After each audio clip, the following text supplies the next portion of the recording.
नमस्कार दोस्तों, कैसे हैं आप सब? उम्मीद है ईश्वर की असीम कृपा से आप सब बहुत अच्छे होंगे।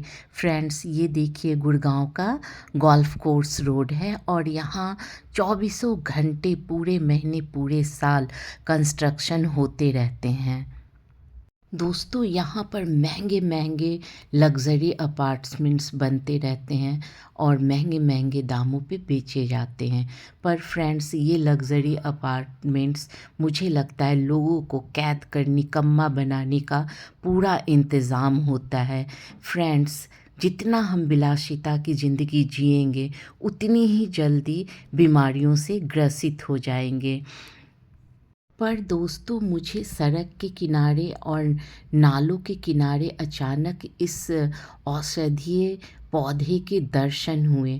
तो फ्रेंड्स, मैंने सोचा आपके साथ शेयर करती हूँ। फ्रेंड्स, पता है ये कौन सा प्लांट है? आपने कभी न कभी तो सुना ही होगा, वीको वज्रदंती। जी हाँ फ्रेंड्स, ये वज्रदंती का प्लांट है। इस पौधे में दांतों को वज्र के समान यानी पत्थर के समान मजबूत बनाने की क्षमता है। फ्रेंड्स, भारतवर्ष में बहुत सारे क्षेत्रों में यह पौधा पाया जाता है। इसका नाम पिया बासा भी है और वज्रदंती भी है और इसे बलेरिया भी कहते हैं। मुख्यतः इसकी 4 प्रजातियां होती है, पीले रंग के, नारंगी रंग के, सफ़ेद और बैंगनी रंग के। तो फ्रेंड्स, यह औषधीय गुणों से भरा हुआ पौधा है। दांतों को तो यह मजबूत बनाता ही है और इसके साथ भी इसमें बहुत सारे औषधीय गुण हैं। फ्रेंड्स, यह दिसंबर में बहुत ज़्यादा फ्लावरिंग करता है और पूरे सर्दी इसमें फ्लावरिंग होते रहती हैं। और फ्रेंड्स, इसमें कांटा भी होता है। इस तरीके से आप इस प्लांट को पहचान लीजिए। अक्सर आपको कहीं ना कहीं ये दिख जाएंगे। फ्रेंड्स, यह कोई साधारण पौधा नहीं है, बहुत ही शक्तिशाली पौधा है। बहुत सारी बीमारियों से लड़ने की क्षमता इस पौधे में है। फ्रेंड्स, सबसे पहले तो ये दांतों के लिए बहुत ही उपयोगी है। फ्रेंड्स, बहुत सारी दांतों की बीमारियों की दवाइयों में और टूथपेस्ट में इसका इस्तेमाल होता है। फ्रेंड्स, ऐसा माना जाता है कि दीपावली के बाद पूस नक्षत्र में सुबह 4 बजे उठकर अगर 108 बार इसकी दातुन कर ली जाए और इसके उबले हुए पानी से गार्गल किया जाए तो पूरे साल हमारे दांत सुरक्षित रहते हैं। फ्रेंड्स, यह कितना शक्तिशाली पौधा है। पर फ्रेंड्स, दुर्भाग्य की बात है कि भारतवर्ष में पाए जाने वाला इस पौधे को बहुत सारे लोग नहीं जानते हैं और इसके लाभ से वंचित रह जाते हैं। फ्रेंड्स, आधुनिकता के दौर में दातुन की जगह प्लास्टिक के ब्रश ने जगह ले लिया है, जो कि हमारे हेल्थ के लिए बिल्कुल भी सही नहीं है। फ्रेंड्स, प्लास्टिक हमारी हेल्थ के लिए बिल्कुल सही नहीं है और रोज़ सुबह उठकर हम अपने दांतों को प्लास्टिक से साफ़ करते हैं। यह बिल्कुल भी सही नहीं है फ्रेंड्स। पर फ्रेंड्स, पाश्चात्य देशों ने हमारी संस्कृति, हमारे कल्चर, हमारे नियमों में प्लास्टिक इंट्रोड्यूस करके, प्लास्टिक के ब्रश को इंट्रोड्यूस करके हमें उसके ऊपर डिपेंड बना दिया है। पर फ्रेंड्स, हमारे पूर्वज जो थे, हमारी दादी नानी, दादा नाना, ये लोग ये इसी का दातुन किया करते थे और उन्हें कभी भी डेंटिस्ट के पास जाने की ज़रूरत नहीं पड़ती थी। फ्रेंड्स, देखिए यह पौधा कितना खूबसूरत है कि इसकी छोटी सी टहनी भी आप तोड़ के लगा सकते हैं। इसके हर गांठ पे जड़ निकले हुए हैं, आप देख सकते हैं फ्रेंड्स। तो इसे ग्रो करना कोई बहुत मुश्किल नहीं है। दोस्तों, मेरी इस बात को सुनकर कई लोगों को लगेगा कि मैं प्रगति के बजाय पीछे को वापस जा रही हूँ।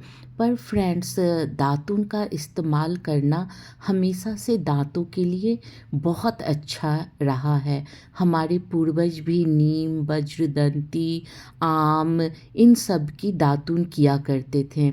तो अगर हम दातुन करें तो हम नेचर की भी सुबह सुबह करीब जाएंगे, और प्लास्टिक का इस्तेमाल कम होगा, और प्लास्टिक के कचरे भी कम इकट्ठा होंगे। अगर हम इन सब प्रकृति पे डिपेंड रहें तो प्लास्टिक का कचरा को हम बहुत कम कर सकते हैं फ्रेंड्स, और इस प्रकार हम नेचर से भी जुड़ सकते हैं। तो हमारी अपनी पुरानी परंपरा को ज़रूर फॉलो करना चाहिए फ्रेंड्स। देखिए यह वज्रदंती के पुष्प कितनी सुंदर है। दिसंबर मंथ में यह बहुत ज़्यादा फ्लावरिंग करता है, और भी इसके बहुत सारे औषधीय गुण हैं दोस्तों। स्किन की प्रॉब्लम में भी यह बहुत ही फ़ायदा करता है। अगर इसके रस को जहाँ भी दाँत खाद खुजली हो लगा दिया जाए तो उसमें बहुत ही आराम मिलता है दोस्तों। छोटे बच्चे के सर्दी ज़ुकाम खांसी में भी अगर इसकी 4-5 पत्तियों को तुलसी की पत्ती के साथ मिलाकर, उसके रस को अगर शहद के साथ मिलाकर दिया जाए तो बिल्कुल जादुई तरीके से बच्चे की सर्दी ज़ुकाम खांसी गायब हो जाएगी। आज के ज़माने में फ्रेंड्स, पेरेंट नेबुलाइज़र देना पड़ता है और बच्चे की इम्यून सिस्टम एकदम वीक हो जाती है। तो फ्रेंड्स, सर्दी ज़ुकाम खांसी में बड़े हो या छोटे, अगर इसकी पत्तियों का काढ़ा बना के शहद के साथ सेवन किया जाए तो जादुई तरीके से फ़ायदा होता है। तो कम से कम बच्चों को तो हमेशा ही सर्दी ज़ुकाम में इसका सेवन करवाना चाहिए, और बड़े भी अगर चाय की तरह इसके पत्तियों का अर्क पिएं तो लंग संबंधी जितनी भी बीमारी होती है उसमें बहुत ही फ़ायदा होगा। तो फ्रेंड्स, प्रकृति ने हमें इतना अच्छा उपहार दिया है तो हमें इसका सेवन ज़रूर करना चाहिए फ्रेंड्स। जब वहाँ मैंने इस प्लांट को देखा तो वहाँ के केयर थैंक यू टेकर भैया, भैया को थैंक मैंने यू। बोला कि मुझे भी ये भैया भैया तो प्लीज़ ये आपकी प्लांट नर्सरी में दे और भी दीजिए। बहुत सारा उन्होंने ऐसा बहुत पौधा खुश होगा। होकर मुझे ये चिड़ैता प्लांट है, दिया, चिड़ैता काल में। और मैंने उन्हें कुछ पैसे नर्सरी का भी नाम दिए, क्या है? क्योंकि फ्रेंड्स नर्सरी में ये पौधा तो बहुत ही महंगा मिलेगा हमारे हाँ, यहाँ, क्योंकि अच्छा, अच्छा। इस थैंक तरह यू की भैया, जड़ी थैंक यू। ये बूटियों तो का नॉलेज वज्रदंती है, मैं बहुत ही बहुत कम दिन से लोगों को खोज है, रही थी। और यह हर मुझे यहाँ नर्सरी में दिखा ना मिलेगा तो भी मैं नहीं। आई। जहाँ मिलेगा वहाँ बहुत ही महंगा मिलेगा।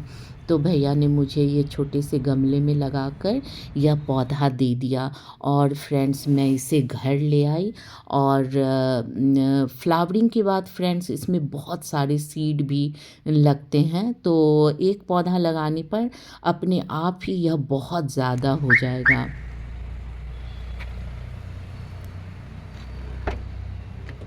तो फ्रेंड्स, यह एक गमला मैं ले आई हूँ, और जब ये बहुत सारे हो जाएंगे तो मैं भी इसका बहुत इस्तेमाल करूँगी।